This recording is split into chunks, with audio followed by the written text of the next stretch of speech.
O Sol é a superpotência do sistema solar. Uma fornalha termonuclear que irrompe em gigantescas explosões.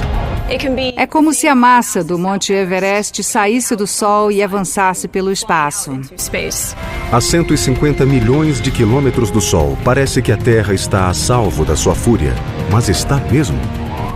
Principalmente hoje em dia, as atividades solares importam. O centro do Sol, à medida que gira, é a zona da morte. Quando especialistas anunciam as mais violentas atividades solares da história moderna, nunca foi tão importante entender os segredos do Sol.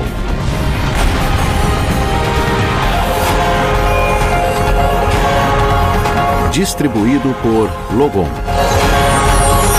O Universo, os segredos do Sol. Há bilhões de estrelas no universo, mas apenas uma domina nossa vizinhança cósmica. O Sol. É uma esfera incandescente composta de hidrogênio e hélio, um plasma que arde a uma temperatura de milhões de graus. Sua superfície vibra com violentas explosões, enquanto emite tempestades radiativas por milhões de quilômetros no espaço. O Sol é um tipo de estrela chamada anã amarela. Anã porque é pequena para uma estrela, e amarela devido à cor de sua superfície. Mas pequena é um conceito relativo. Dentro dele caberiam 1 milhão de planetas Terra. No sistema solar não há estrela maior do que o Sol. Com 1.600.000 quilômetros de diâmetro, é uma devastadora bomba celeste. O Sol é mesmo imenso, domina o sistema solar. Não só é a maior, como a única estrela do sistema solar. É cercado por astros menores, planetas, cometas, luas, mas o Sol é nossa estrela. Nossa estrela é uma enorme fonte de calor e energia. A temperatura de sua superfície é de 5.400 graus Celsius e gera uma energia de 380 bilhões de megawatts. Isso não se compara a nada na esfera humana. A represa Hoover em Nevada produz apenas 2.080 megawatts. Em um segundo, o Sol produz mais energia do que a civilização humana jamais utilizou. Toda essa potência em um piscar de olhos. E o mais incrível é que tem sido assim há bilhões de anos. Os primeiros astrônomos não entendiam como o Sol podia gerar tanta energia durante um período tão vasto. O primeiro mistério era como o Sol gerava a sua energia. No começo do século XIX, os cientistas acreditavam que o Sol fosse como qualquer outro fogo na Terra e que nele uma fonte de combustível, talvez carvão, queimasse lentamente. Mas essa teoria tinha falhas graves. Para que esse fogo não morra, preciso colocar madeira. Vai durar 1 hora, a não ser que eu ponha mais madeira. Se eu tivesse uma pilha de madeira do tamanho do Sol e oxigênio bastante, levaria 5 ou 6 mil anos para queimar. É muito tempo, mas não basta para sustentar a vida na Terra. No começo do século XX, pedra e fósseis na Terra foram datados por carbono, provando que o Sol existia e com temperaturas capazes de manter a vida não há milhares de anos, mas há 3 bilhões de anos. Para alimentar um fogo que durasse tanto tempo, seria preciso 220 trilhões de toneladas de lenha. Seriam 36 mil toneladas para cada homem, mulher e criança no planeta. Era óbvio que outro processo desconhecido na Terra fornecia energia ao Sol. Nos anos 20, os cientistas descobriram a resposta para o enigma através de um processo que depois seria usado para alimentar a bomba de hidrogênio, a fusão nuclear. A fusão ocorre quando átomos são comprimidos a alta velocidade e literalmente fundidos. Para que isso aconteça, algumas condições são necessárias. Para que a interação aconteça, 2 prótons precisam ter carga elétrica positiva para se repelirem. Para que eles se aproximem, é preciso calor, para que as partículas se movam rapidamente, e densidade, para que atinjam uma a outra e possam se fundir. O centro do Sol é o caldeirão perfeito para a fusão nuclear. É o lugar mais quente do sistema solar, com uma temperatura de 15 milhões de graus Celsius. Também é extremamente denso. É muito denso, 10 vezes mais que o chumbo. Apesar de denso, não é sólido. É tão quente que parece um plasma. Quando aquecemos um gás a alta temperatura, os elétrons caem dos átomos e flutuam ao redor. É diferente do comportamento dos gases. Por isso recebeu outro nome, plasma. Para entender o que ocorre no centro do Sol, é preciso encontrar um modo de imaginar algo quase inimaginável. Além de estudar o Sol, também jogo bilhar. No Sol, bilhões de partículas colidem e interagem. É como uma mesa de bilhar cósmica em escala inimaginável. Por mais forte que bata na bola, eu jamais conseguiria fundir essa bola com outra. Mas há tanta pressão e densidade no centro do Sol que dois objetos se fundem ao colidir.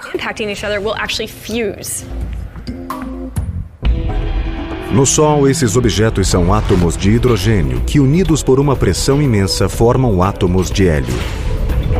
Nesse processo de fusão, o átomo original tem massa um pouco menor do que a dos originais, pois parte dela foi convertida em energia. No Sol, a cada segundo, 600 milhões de toneladas de hidrogênio se transformam em 595 milhões de toneladas de hélio. A diferença de 5 milhões de toneladas de massa é convertida em energia equivalente a 1 bilhão de bombas de hidrogênio de 1 megaton. E isso a cada segundo. No cosmos, o processo libera a maior quantidade de energia. É o que ocorre no centro de estrelas como o Sol. O Sol é alimentado por fusão nuclear. É o único combustível capaz de manter o calor do Sol e sustentar a vida na Terra durante bilhões de anos. A luz do Sol é crucial para a vida, mas raramente refletimos sobre ela. Porém, seu processo de deslocamento é uma incrível saga. A energia criada no processo de fusão é retirada do centro por partículas de luz e calor chamadas fótons. São eles que trazem o calor dos raios solares para a Terra. Para chegar ao nosso planeta, esses portadores de luz devem primeiro fazer um longo e tortuoso percurso através de todas as camadas do Sol, como Dante viajando pelos círculos do inferno. Primeiro, o fóton entra na zona radioativa de 300 mil quilômetros de extensão. É uma região tão densa que o fóton esbarra em outras partículas como átomos de hélio e hidrogênio. Para conseguir sair, faz um caminho em zigue-zague caótico e aleatório. O fóton não consegue escapar sem interagir inúmeras vezes, sendo absorvido e expelido por átomos. É absorvido e expelido milhões de vezes.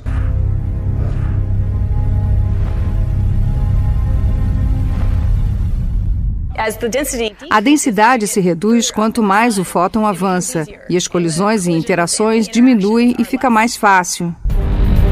Quando finalmente chega a 210 mil quilômetros da superfície, o fóton entra na zona de convecção e sua velocidade aumenta.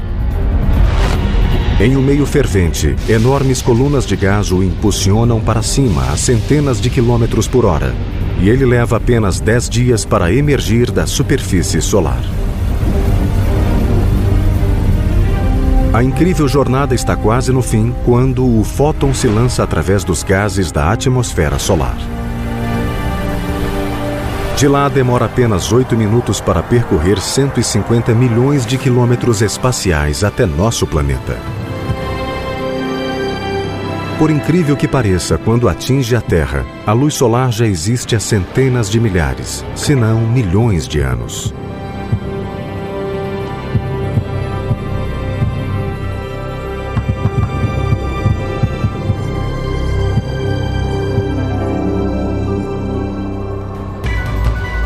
Para o Sol, 1 milhão de anos é um pequeno lapso de tempo. O círculo perfeito de um belo pôr-do-sol esconde a longa e violenta história de nossa estrela. É uma bola de fogo gerada há bilhões de anos pela explosão de uma imensa estrela chamada supernova. Depois da titânica explosão de uma estrela maior que o Sol, formou-se uma nuvem de gás muito maior que o Sistema Solar. Pequenas porções de material se uniram nessa nuvem. Há cerca de 5 bilhões de anos, 10 bilhões de anos depois do Big Bang, que teria dado origem ao universo, essa nuvem começou a se contrair com a atração da gravidade. O Sistema Solar nasceu desse aglomerado de gás autogravitante, que se contraiu e aos poucos girou para cima e em torno, como uma patinadora se contraindo em um giro, até que a estrela e os vários planetas se aglutinaram ao redor. Quando a estrela ficou densa o bastante, iniciou a fusão, começou a brilhar e a emitir luz solar. Por que os cientistas acreditam que o Sol nasceu das cinzas de uma supernova? As evidências estão sob os nossos pés. Elementos pesados e complexos como o urânio extraído da Terra para alimentar as usinas de energia nuclear não podem ter sido forjados no Sol. Não há calor suficiente em uma estrela desse tamanho para criar elementos mais pesados do que o ferro. Elementos pesados como o urânio só podem ter sido criados em uma catastrófica explosão cósmica. A Terra e os outros planetas do Sistema Solar formaram-se a partir do mesmo agrupamento de gás que criou o Sol. Nesse processo, o Sol amealhou 99% da massa, o que o tornou o maior corpo em nossa vizinhança celeste com a mais forte atração gravitacional. Por isso, todos os outros corpos giram em torno dele. De todos os planetas, a Terra conquistou uma posição privilegiada em relação ao Sol. Se estivesse mais próxima, os oceanos evaporariam e o solo seria quente a ponto de derreter chumbo. Se estivesse mais distante, nosso planeta seria um deserto gelado. É como caixinhos dourados e os 3 ursos. Nem quente nem frio demais, o ponto perfeito. Estamos a 150 milhões de quilômetros do Sol e temos sorte de estarmos aqui. Estamos aqui porque as circunstâncias ideais ocorreram. A Terra ocupa o lugar ideal no Sistema Solar. Ao mesmo tempo, está próxima ao Sol, a ponto de ser alvo de sua fúria. Milhares de explosões colossais abalam o Sol todos os anos. Mas essa força explosiva não provém de reações nucleares em seu centro. Na verdade, o que provoca as violentas explosões solares é o magnetismo. A Terra gira como um sólido e, portanto, seu campo magnético é simples, com 2 polos norte e sul. Por isso, a bússola é tão útil para a orientação no planeta. Mas imagine se, em vez de 2, houvesse de 1 a 10 milhões de polos. Essa é a situação do Sol. O campo magnético do Sol é uma trama complexa porque, mesmo que a gravidade o mantenha coeso, o plasma não gira de modo uniforme. O plasma no Equador gira uma vez a cada 25 dias terrestres, e o plasma nos polos leva 35 dias para completar um círculo. O Sol tem rotação diferencial. Todo aquele plasma se revolve, se agita, tornando as linhas magnéticas distorcidas, misturadas e entrelaçadas. Embora as linhas do campo magnético solar sejam invisíveis, sabemos que existem devido a fenômenos como arcos ou saliências coronais que se elevam na atmosfera solar.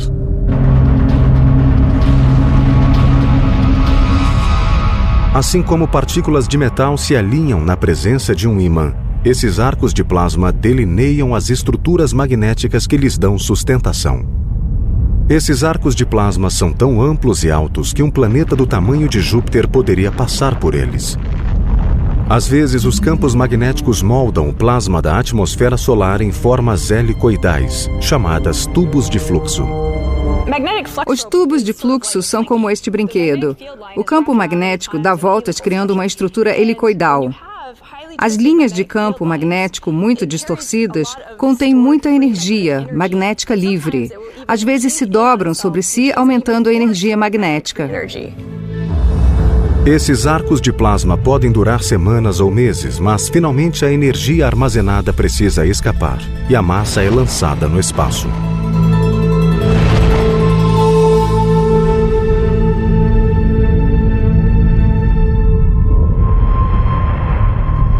Nos locais onde o campo magnético é mais retorcido e complexo, o calor ascendente é bloqueado e a temperatura do material pode baixar até 500 graus.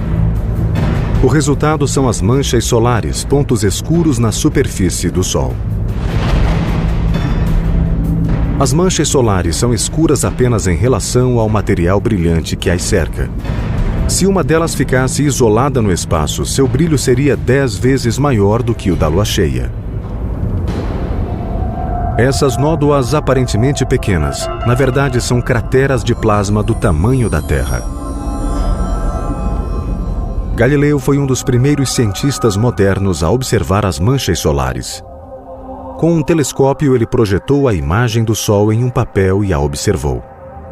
Notou que as manchas se deslocavam pela estrela, a primeira indicação de que o Sol girava.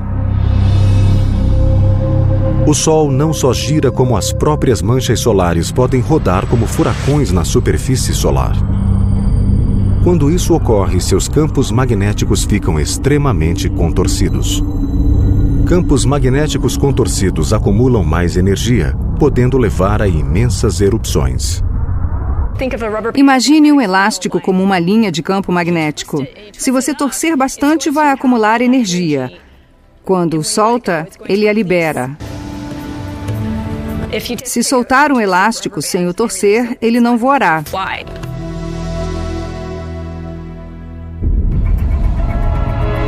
Quando uma mancha solar libera sua energia magnética, ocorrem as explosões mais colossais do sistema solar. Uma única explosão libera até 1 bilhão de megatons de energia, o que equivale a 1 milhão de erupções vulcânicas na Terra. Criam regiões muito brilhantes. Brilham tanto porque a energia é muito alta. Chega a 5 milhões de graus e podem durar horas. Mas a energia é descomunal. A explosão equivale a 1 milhão de bombas nucleares eclodindo no Sol ao mesmo tempo. Além de irromper no espaço, as explosões solares também canalizam partículas de energia até uma camada do Sol chamada cromosfera, onde rapidamente transferem a energia como uma bola branca batendo nas outras no jogo de bilhar. A bola branca é como uma partícula de energia de explosão. Choca-se rapidamente com as outras bolas. Quando bate na bola da frente, transfere a energia para as bolas de trás. E todas se espalham ao receber a energia. Quando uma grande explosão lança muitas partículas de energia ao mesmo tempo, algo estranho começa a acontecer. Estas são imagens de um tremor solar. Em 1998, houve uma explosão solar tão forte na coroa que o material que voou para a superfície solar chocou-se contra ela e provocou ondas que se espalharam. Embora pareçam ondas em um lago, na verdade têm 3 quilômetros de altura e se deslocam a uma velocidade de até 400 mil quilômetros por hora.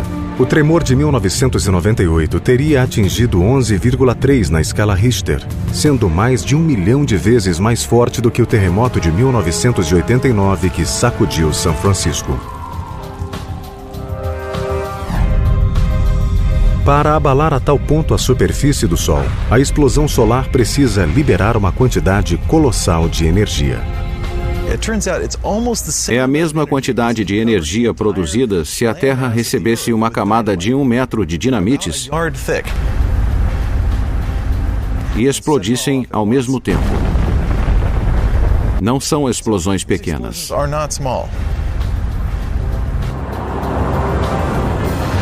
Terremotos não são os únicos desastres naturais com equivalentes no Sol.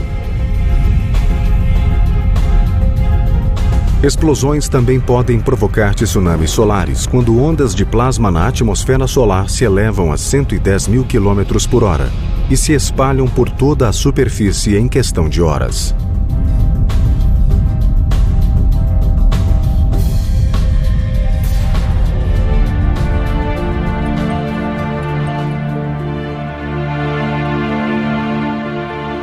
Tremores e tsunamis solares não apresentam perigos para a Terra. Mas a ação violenta de uma explosão muitas vezes provoca erupções perigosas, as ejeções de massa coronal, ou CME. Nesses eventos, a energia de uma explosão lança uma massa de plasma radioativo e magnético para fora da atmosfera solar. Essas ejeções têm velocidade variável, mas podem atingir cerca de 1.400 km por segundo e expelem uma enorme quantidade de material. É como se a massa do Monte Everest saísse do Sol e avançasse pelo espaço. Para onde vai esse plasma radioativo e superaquecido quando deixa o Sol? Às vezes perde-se no espaço sem causar danos. Outras vezes pode afetar a Terra. As ejeções de massas coronais solares são uma das maiores ameaças para a Terra. Também conhecidas como tempestades solares, lançam grandes massas de partículas magnéticas ao longo de 150 milhões de quilômetros no espaço. A maioria demora vários dias para viajar do Sol para a Terra. Mas algumas se precipitam pelo sistema solar a 10 milhões de quilômetros por hora, alcançando nosso planeta em menos de 16 horas. Essas tempestades podem induzir correntes na atmosfera externa, neutralizando satélites e redes elétricas, e têm o potencial de causar tantos estragos quanto um furacão ou um tornado. Mas quem está atento a essas explosões cósmicas potencialmente destrutivas? Esta é a sede da Administração Nacional Oceânica e Atmosférica, que abriga o Serviço Meteorológico do governo americano. Suas previsões e alertas diários são essenciais para a vida cotidiana em nosso planeta. Mas um grupo menos conhecido trabalha aqui, em uma divisão especial chamada Controle do Ambiente Espacial. Nossa principal função é monitorar o Sol e emitir alertas e relatórios sobre a atividade solar. Bom dia, bem-vindos à reunião. Uma explosão de longa duração vem de borda leste. É um possível CME. Não houve prótons, mas sim elétrons. Essa região produziu toda a atividade em dezembro. Isso pode aumentar nas próximas semanas. Esses meteorologistas espaciais estão atentos para as tempestades solares que podem afetar a vida na Terra. As nuvens das tempestades solares são compostas de partículas magnéticas. O campo magnético do planeta inicialmente as desvia como ondas se quebrando em torno de um barco. É muito importante. Se atingisse a atmosfera diretamente, lançaria porções da atmosfera no espaço. Marte não tem atmosfera porque não tem um campo magnético forte. Gradualmente, ao longo de milhões ou bilhões de anos, a atmosfera se desfez no espaço por influência do vento solar e por CMEs que passaram pelo planeta. Mas nosso campo magnético não é indevassável como o dos filmes de ficção científica. Algumas partículas podem penetrá-lo e carregar a atmosfera superior. Tempestades solares podem até dobrar e quebrar os campos magnéticos nos extremos da Terra, permitindo que partículas magnéticas disparem em direção aos polos norte e sul. Tempestades extremamente fortes distorcem ainda mais os campos magnéticos, provocando correntes elétricas que abarcam os continentes.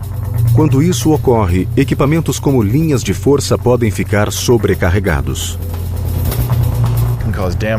Pode danificar os transformadores dos dois lados da linha. Em 1999, a província canadense de Quebec sofreu um blackout porque um transformador foi atingido por um evento solar. Se uma tempestade atingir sistemas de comunicação e companhias elétricas e tudo o que dependemos, várias situações caóticas podem acontecer.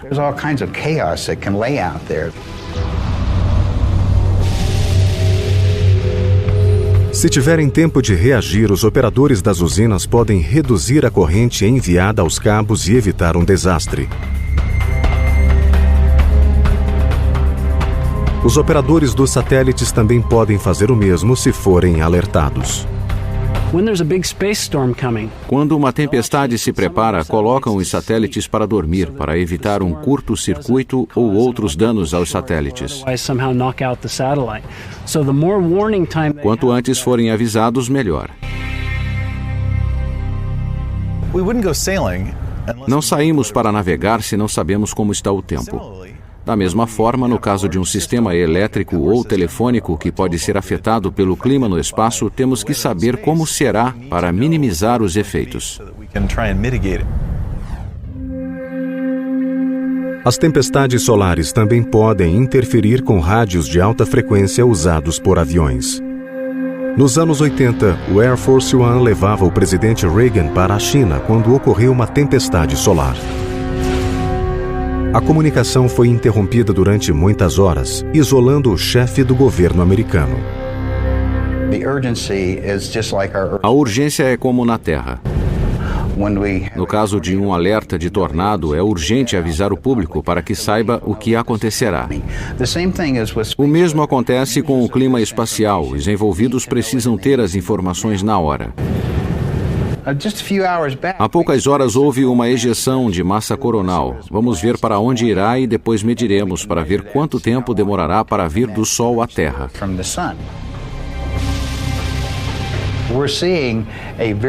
Vemos uma enorme explosão de materiais que saem. Nesta imagem pequena, o Sol está coberto. E veja a massa que está sendo lançada no espaço. É enorme. Como os campos magnéticos emanam dos polos norte e sul, a energia das tempestades solares tem acesso fácil a essas regiões.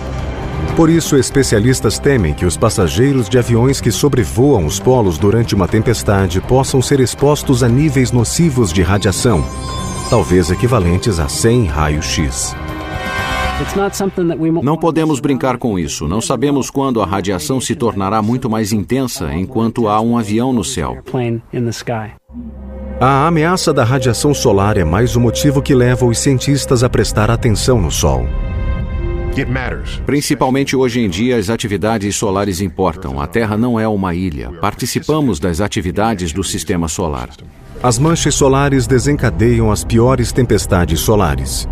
E os cientistas acompanham cuidadosamente o movimento delas sobre a superfície solar. Localização, localização. Vemos ejeções de massa coronal o tempo todo. Muitas ocorrem na parte posterior do Sol. Não estão viradas para a Terra e preocupam menos.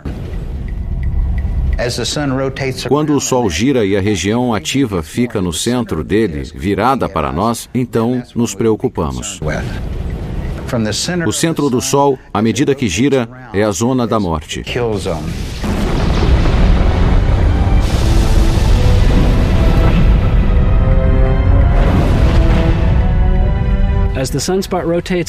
Quando a mancha gira e começa a se voltar para a Terra, passamos a temer uma tempestade.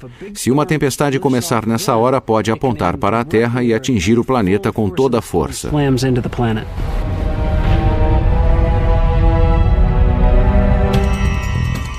É como mirar um alvo com uma espingarda. Quanto mais preciso o disparo, maior o estrago produzido. Mas o perigo vem acompanhado de uma beleza deslumbrante.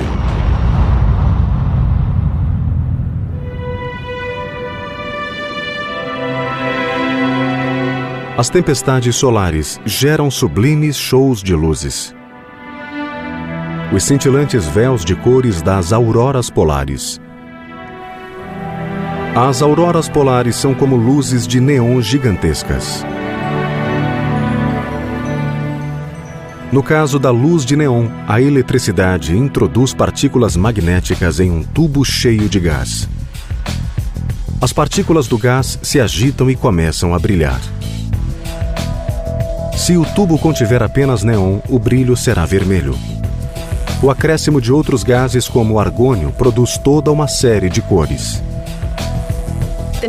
A luz de neon é produzida pelo campo elétrico dentro do tubo. E a aurora é produzida pelo campo eletromagnético do Sol. Quando as partículas de energia de uma tempestade solar deslizam pelo campo magnético da Terra em direção aos polos, ativam elementos na atmosfera, fazendo-os brilhar.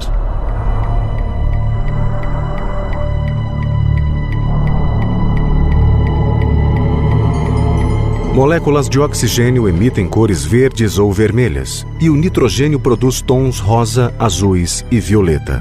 Essas luzes geralmente ocorrem nos polos. Mas tempestades solares muito fortes podem levá-las para mais perto do Equador. Em 1859, uma tempestade geomagnética causada por uma enorme explosão solar criou auroras até mesmo em Roma. A tempestade de 1859 foi um evento de rara intensidade, e alguns a consideraram a tempestade solar perfeita. A tempestade de 1859 nos ensinou do que o Sol é capaz. Foi tão intensa e o alinhamento tão perfeito que derrubou as defesas naturais da Terra. Uma enorme explosão solar abalou a superfície do Sol. Menos de um dia depois, a 150 milhões de quilômetros de distância, os cabos de transmissão da Terra começaram a faiscar. Os negócios do mundo todo cessaram enquanto incêndios eram causados pelos cabos incandescentes. Ao mesmo tempo, auroras coloridas iluminaram os céus de cidades do mundo todo. A Terra acabara de ser visitada pela tempestade solar perfeita. Ocorreu uma incrível tempestade solar e uma enorme quantidade de energia seguiu para a Terra. Além de ser uma das maiores já registradas, essa tempestade também foi uma das mais velozes. Partindo de uma mancha solar voltada diretamente para a Terra, alcançou nosso planeta em menos de 18 horas.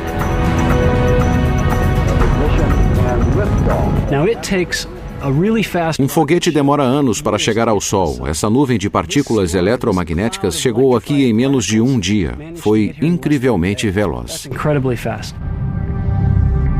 Felizmente, a tempestade solar perfeita ocorreu em 1859, quando a única tecnologia vulnerável ao evento era o telégrafo. Desde que o mundo tornou-se dependente da alta tecnologia, ainda não se deu outra tempestade solar perfeita. A pergunta é: pode acontecer de novo? E se ocorrer outra como aquela? Pode acontecer? Eu diria que sim, não há dúvida. Os efeitos que sofreríamos comparados aos de 1859 seriam devastadores.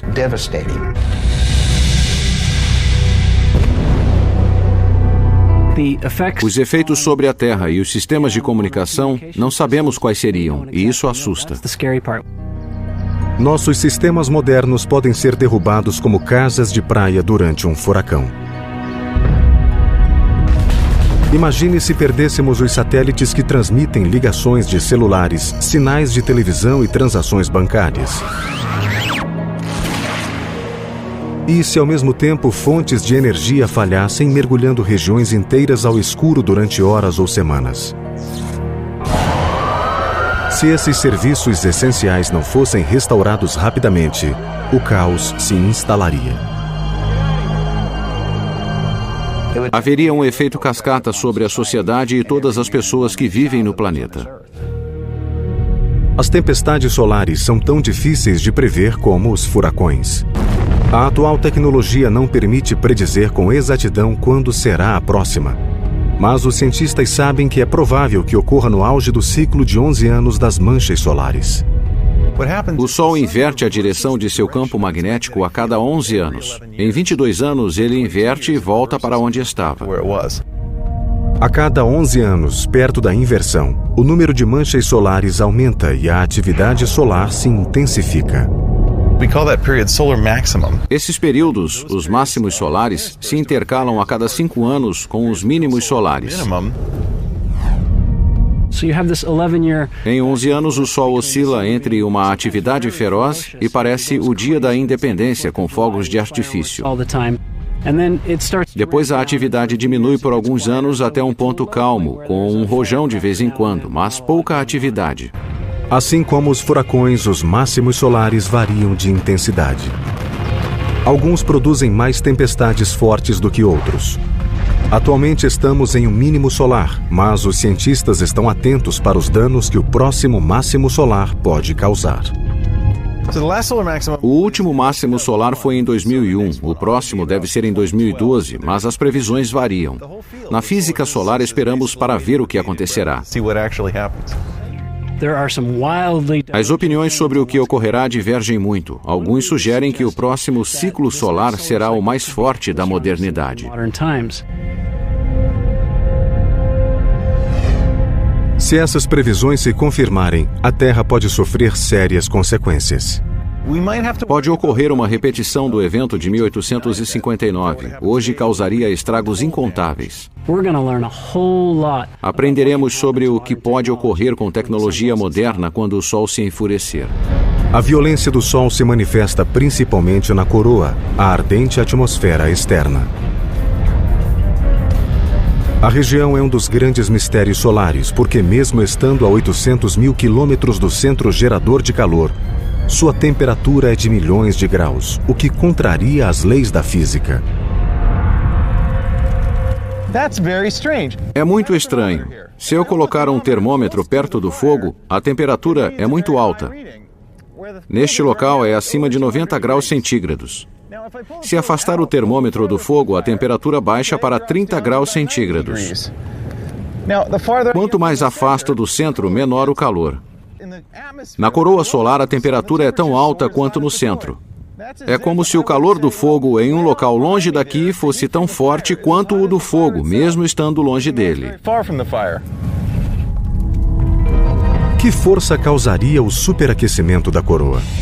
A resposta é surpreendente. A flamejante coroa solar arde a milhões de graus. Durante séculos, os cientistas se perguntaram como podia ser tão quente se estava tão distante do centro do Sol. Depois que os satélites ofereceram uma visão mais nítida da superfície solar, pistas começaram a surgir. Sob a coroa, a superfície do Sol literalmente ferve. A superfície do Sol está coberta por células de convecção. Um material quente do interior do Sol que se eleva, atinge a superfície, resfria produzindo luz solar e volta a afundar. Cada porção do material que emerge é do tamanho do Texas. Espalha-se na superfície, resfria e submerge em 5 minutos. É um processo muito violento, o que ocorre em quase 1 milhão de lugares na superfície solar o tempo todo, 24 horas por dia. Além de violento, esse processo é extremamente ruidoso. O Sol é um lugar extremamente barulhento. Imagine cobrir a superfície do Sol com alto-falantes, transmitindo o show de rock mais barulhento que já viu. Isso é comparável ao barulho na superfície do Sol. A superfície turbulenta do Sol cria energia sonora bastante para aquecer a coroa a milhões de graus. Segundo os cientistas, a combinação dessas ondas sonoras com a energia do campo magnético do Sol é responsável pelas temperaturas extremas da coroa. O único momento em que vemos a coroa a partir da Terra é no auge de um dos espetáculos mais deslumbrantes do sistema solar, o eclipse total. Antes que os cientistas os compreendessem, esses eventos impressionantes provocavam medo. Os chineses antigos achavam que um dragão estava devorando o Sol. Mas o que acontece no eclipse solar? Em termos simples, a Lua bloqueia nossa visão do Sol. Imagine que está no cinema assistindo a um filme na tela, mas uma pessoa senta na fileira da frente e bloqueia sua visão. No cinema você não quer ninguém na sua frente, mas no eclipse temos sorte quando a Lua bloqueia o Sol e se posiciona bem no meio. Também é uma sorte que a Lua, embora seja 400 vezes menor do que o Sol, ao mesmo tempo esteja 400 vezes mais próxima da Terra. Graças a essa coincidência cósmica, os dois corpos parecem ter o mesmo tamanho no céu, o que permite que um bloqueie totalmente o outro. Esse magnífico evento cósmico ocorre apenas quando a trajetória da Lua cruza a linha entre a Terra e o Sol. A órbita da Lua tem uma ligeira inclinação de 5 graus. Se não tivesse, ocorreria um eclipse a cada mês. E perderia a graça, mas não perde porque na maioria dos meses a Lua passa por cima ou por baixo do local onde está a linha entre a Terra e o Sol. Então, no lugar de uma vez por mês, ocorre um eclipse total em algum lugar da Terra uma vez a cada 1 ano e meio. Quando a luz desliza em frente ao Sol, projeta uma sombra sobre a Terra. A parte externa, onde a sombra é mais leve, chama-se penumbra. Na faixa formada pela penumbra, enquanto esta avança pela superfície da Terra, vemos apenas um eclipse parcial. Mas no caminho da sombra escura interna chamada umbra, presenciamos o majestoso eclipse total.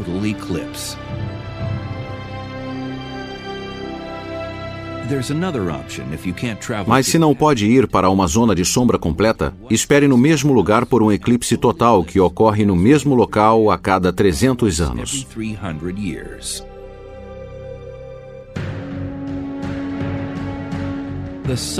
O Sol, a estrela cintilante de nosso sistema, é capaz de ter beleza deslumbrante e violência feroz. Parece impossível de acreditar, mas não existirá para sempre. Até o Sol morrerá um dia. O Sol tem uma quantidade fixa de combustível. Passa por fusões a uma velocidade incalculável. Sabendo o ritmo do consumo e quanto combustível existe, um simples cálculo mostra quando o Sol morrerá. Será em cerca de 5 bilhões de anos. O Sol não acabará com uma explosão, é pequeno demais para formar uma supernova. Mas as estrelas são peculiares, são capazes de esquentar enquanto esfriam. Ao esgotar seu estoque de hidrogênio, nossa estrela mais próxima vai resfriar e gradualmente submergir com a força da gravidade. A energia dessa queda voltará a aquecer o núcleo a centenas de milhões de graus, um calor suficiente para começar a queimar hélio. Com o calor adicional do hélio, a estrela se expandirá, tornando-se um monstro chamado Gigante Vermelho. Crescerá tanto que engolirá as órbitas de Mercúrio, de Vênus e da Terra. Não estaremos aqui para ver isso. Já teremos mudado de um planeta para outro muito antes disso. A Terra pode mudar sua órbita enquanto a estrela se expande para que não seja engolida. Mesmo assim, se não gosta de aquecimento global, suma. As camadas externas do Sol se tornarão tão instáveis que se dissolverão no espaço, deixando um pequeno núcleo do tamanho da Terra. Ao encolher, o Sol, que tinha 1.600.000 quilômetros de diâmetro, ficaria do tamanho da Terra, 10.000 quilômetros de diâmetro. A grandiosa estrela será reduzida a um carvão que se esfria lentamente. A vida como conhecemos deixará de existir. Essa é a morte do Sol. São péssimas notícias para a humanidade, mas vamos ver o lado positivo. Temos 5 bilhões de anos para nos preparar para esse desastre. Por enquanto, a humanidade se banha na luz do Sol, no apogeu de sua força. A ciência descobriu muitos segredos de nossa estrela mais próxima, mas sua beleza nos deslumbra e sua fúria nos assusta ainda mais. Versão brasileira, Sérgio Moreno.